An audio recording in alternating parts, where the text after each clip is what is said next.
मेरा शौहर बैरून मुल्क रहता था। मैं और मेरी सास घर में अकेले रहते थे। मेरी सास बेवा थी।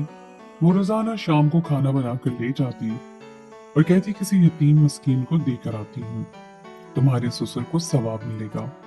एक दिन सास बेहोश हो गई और डॉक्टर को दिखाया तो डॉक्टर कहने लगी, तुम्हारी सास हामला है।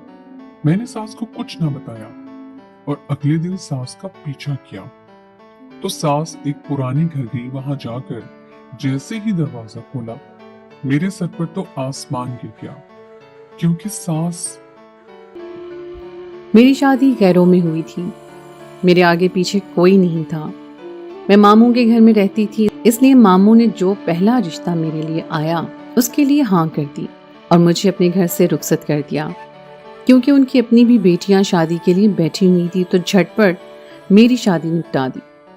मैं उनकी बेटियों से ज्यादा खूबसूरत थी, इसलिए मोमानी को ये खौफ था कि कहीं अच्छे से अच्छा रिश्ता मेरे लिए ना आ जाए। इसलिए मेरे लिए जब जहीर का रिश्ता आया तो मोमानी ने मामू के कान भरे और आनन फानन ऐसे मेरी शादी कर दी जैसे मैं घर से भाग जाऊंगी। लेकिन मेरी किस्मत अच्छी थी कि मुझे इतना अच्छा शौहर मिल गया कि मेरा शौहर ज्यादा अमीर तो नहीं था, लेकिन मेरी शादी होते ही माली मसाइल का सामना करना पड़ गया था, क्योंकि मेरी शादी में अच्छा खासा खर्चा हो गया था। मेरे शौहर ने काफी कर्जा ले लिया था शादी अच्छे तरीके से करने के लिए, इसलिए वो कर्जा उतारने के लिए मुल्क से बाहर जाना पड़ा ताकि वो कुछ पैसे जमा करके आ जाएं, कर्जा भी उतर जाए और किसी अच्छे तरीके से जिंदगी भी गुजर बसर हो जाए। उनके कागजात पहले से ही बने हुए थे, इसलिए वो कमाने के लिए दुबई चले गए, जहां पर मेहनत मजदूरी करनी थी उन्हें। अभी मेरी शादी को 2 महीने ही हुए थे कि मेरा शौहर मुल्क से बाहर चला गया और मुझे बहुत अफसोस हो रहा था। मैंने अपने शौहर के साथ ज्यादा वक्त नहीं गुजारा था। जहीर ने मुझसे कहा कि मैं जल्दी वापस आ जाऊंगा, थोड़ा सा सब्र करना होगा। माली परेशानियां बहुत ज्यादा हैं, सिर्फ शादी ही नहीं, अपना घर बनाने के लिए भी मैं कोशिश कर रहा हूँ, क्योंकि अभी तो हम किराए पे रहते हैं। क्या तुम नहीं चाहोगी कि हमारा अपना घर हो?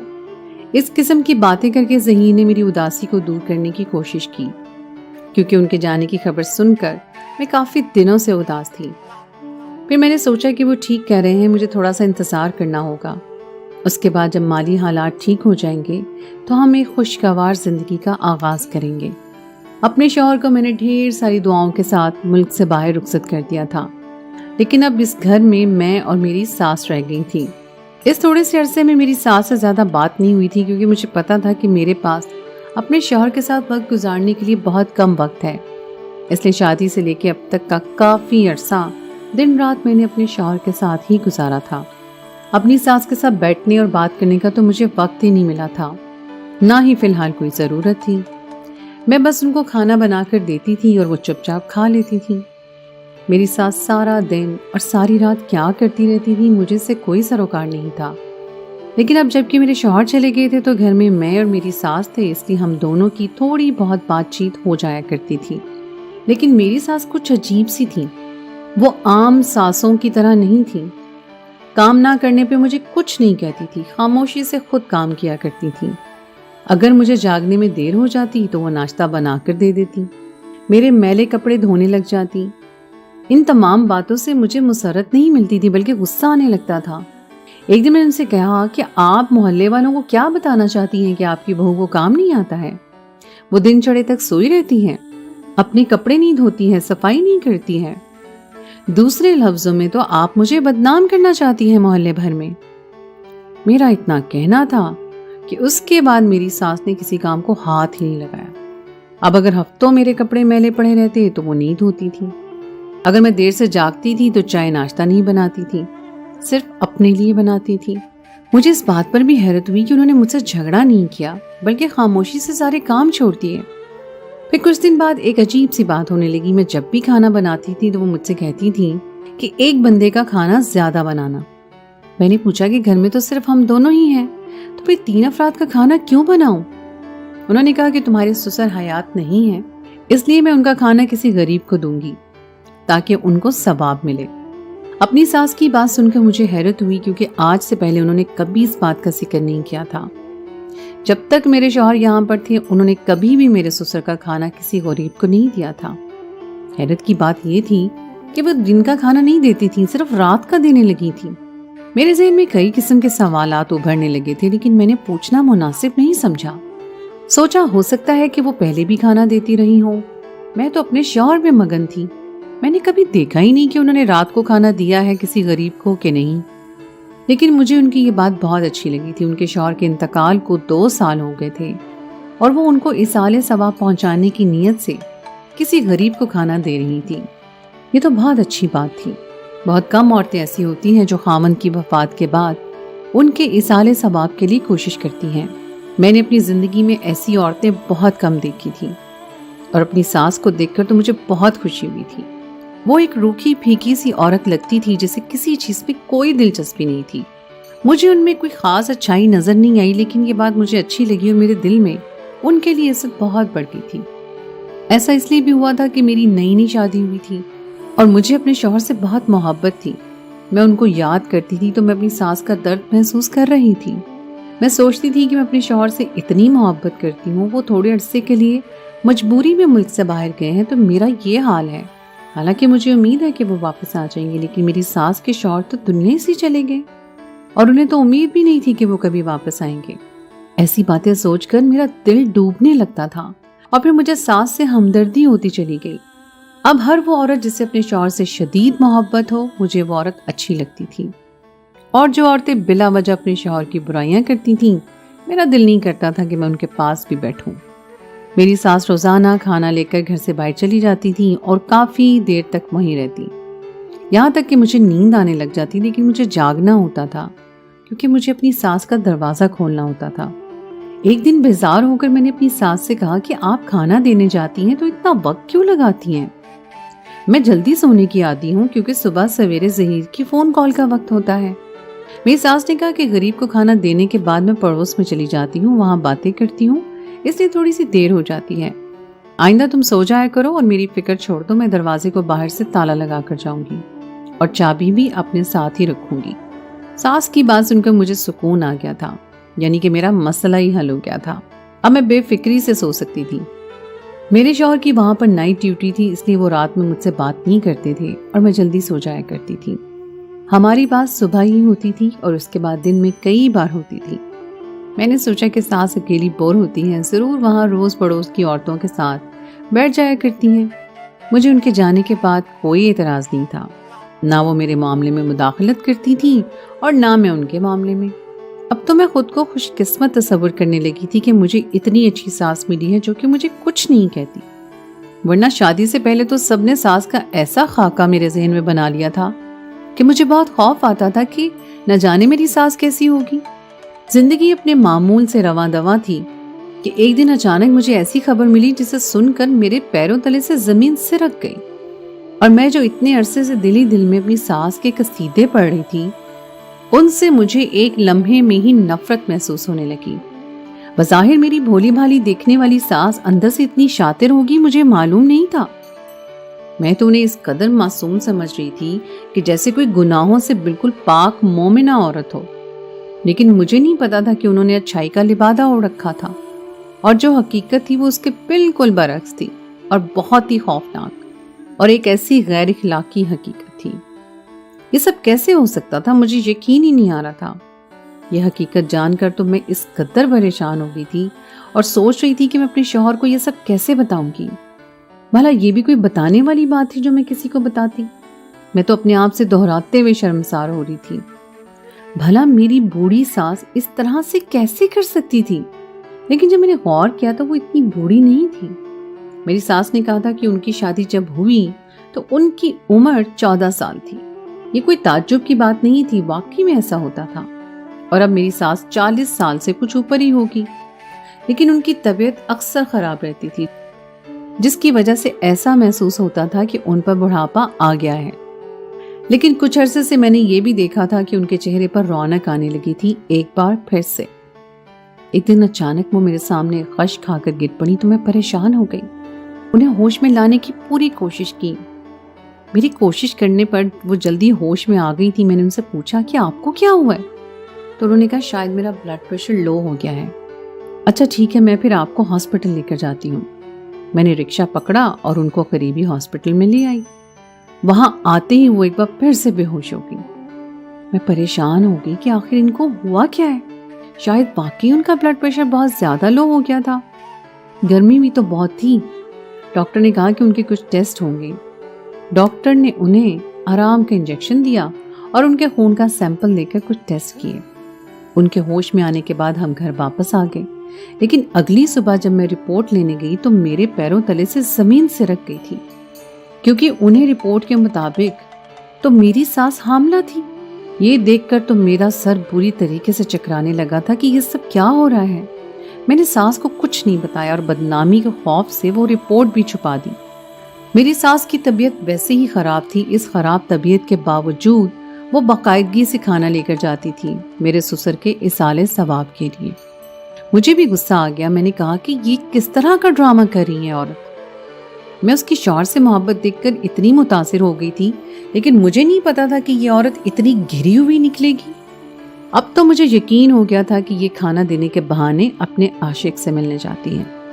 یقیناً کھانا بھی اسے ہی دیتی ہوگی، بلکہ اس کے ساتھ مل کر کھاتی ہوگی، کیونکہ وہ بہت سارا کھانا نکال کر جاتی تھی جو 2 بندوں کے لیے کافی ہوتا تھا. پہلے میں نے ان چیزوں پر غور نہیں کیا، لیکن اب میں سوچنے پر مجبور ہو گئی تھی کیونکہ بات ہی ایسی ہو گئی تھی. میں نے فیصلہ کیا کہ اس بات کا سراغ لگا کر رہوں گی کہ آخر معاملہ کیا ہے اور میری ساس روزانہ رات کو جاتی کہاں ہے. میں نے سوچا کہ میں سارے پکے ثبوت اکٹھے کروں گی، اس کے بعد اپنے شوہر کو سارا معاملہ بتاؤں گی. میرے شوہر کو بھی پتا چلے کہ اس کی ماں نے کتنی عجیب حرکت کی ہے. انسان جوانی میں توبہ کرتا ہے تو بات سمجھ میں آتی ہے، لیکن بڑھاپے کی دہلیز پہ قدم رکھتے ہوئے میری ساس کو ذرا احساس نہیں ہوا کہ وہ پل پل موت کے قریب ہو رہی ہے. ویسے تو موت ہر وقت انسان کے سر پر ہوتی ہے، کبھی بھی آ سکتی ہے، لیکن بڑھاپا موت کی خاص علامت ہوتا ہے.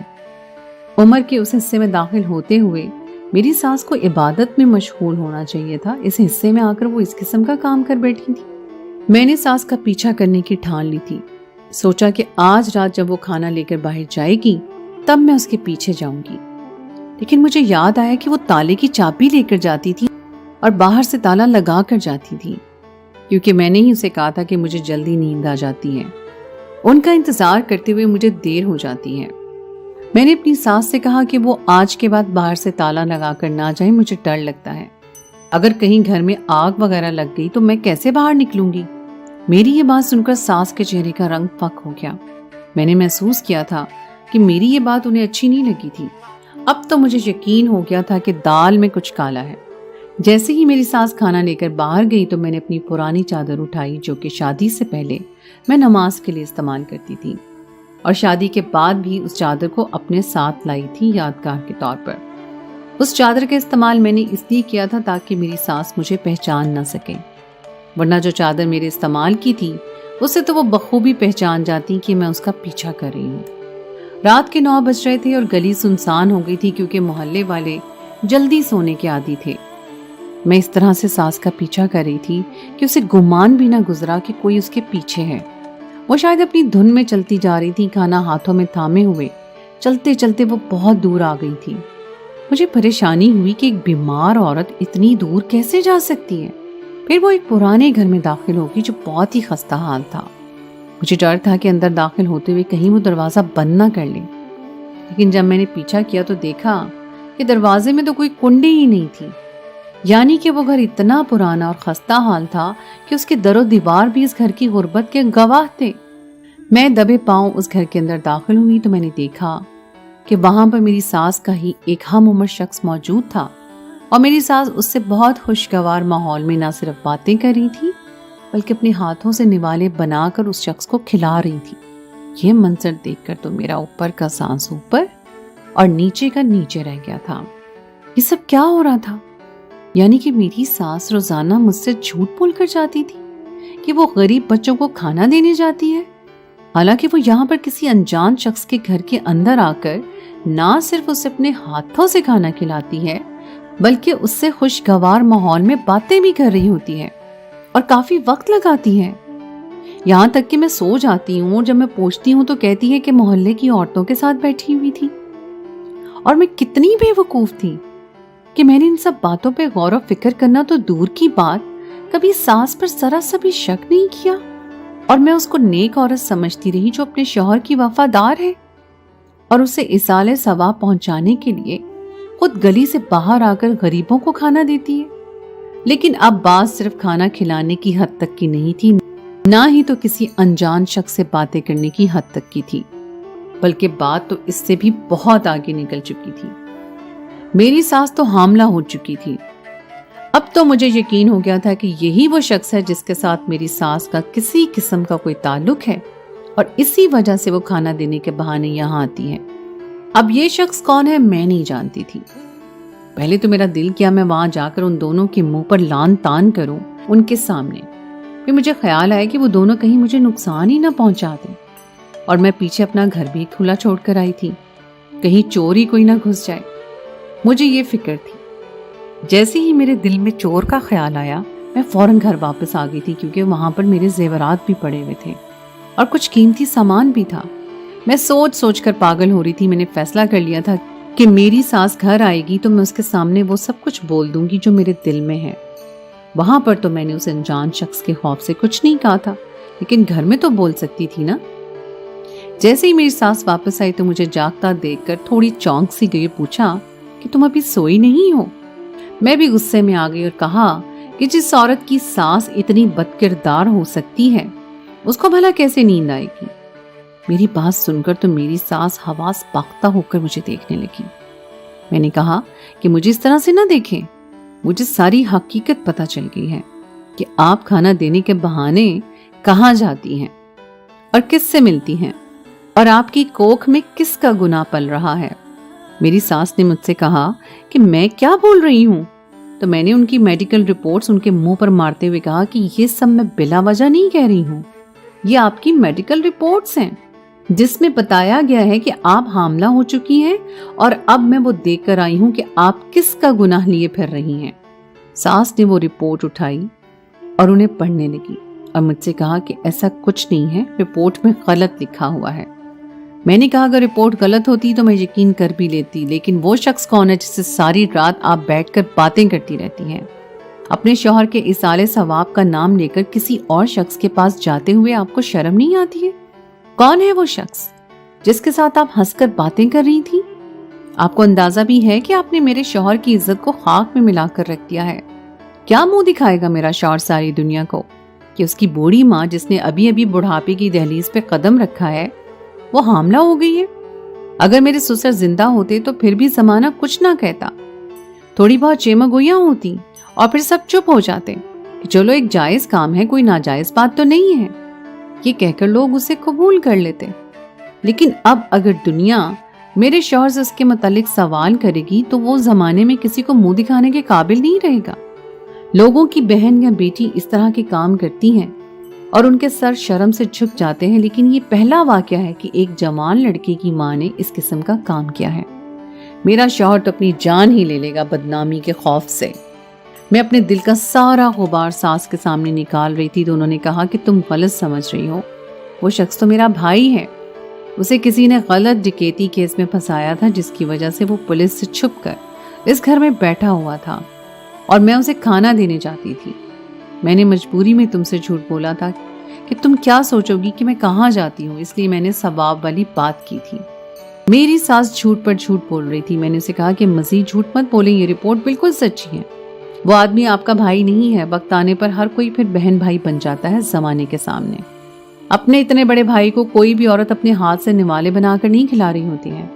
इस किस्म की हरकतें औरत अपने आशिक के साथ करती है और वो आपका भाई नहीं है, ये बात मुझे भी मालूम है।